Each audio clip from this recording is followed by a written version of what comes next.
ছাত্র জনতা শহীদ হলো, তাদের একজনের বিচার আমরা সুনিশ্চিত করতে পারি না।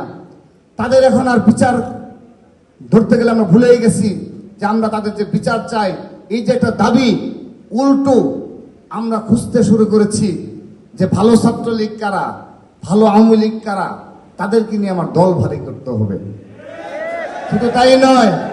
শুধু তাই নয়, আমরা দেখতে পেয়েছি বিগত ১.৫ বছর যে সকল ছাত্রলীগের, যুবলীগের, আওয়ামী লীগের সন্ত্রাসীরা কারাগারে নিক্ষিপ্ত করা হয়েছিল, তাদেরও অধিকাংশ ইতিমধ্যে জামিন পেয়ে গেছে। ইতিমধ্যে তারা সেই যারা পালিয়ে গিয়েছে ছাত্রলীগের, যুবলীগ, আওয়ামী লীগের নেতৃবৃন্দ, এই বাংলাদেশে বসে তারা আবারও ষড়যন্ত্রের বীজ বপন করছে এবং আমাদের মাঝে যে বিভেদ তৈরি হচ্ছে, সেই বিভেদের সুযোগে তারা স্বপ্ন দেখতে শুরু করেছে যে খুব বেশি সময় নয়, তারা আবারও এই দেশে পুনর্বাসিত হবে।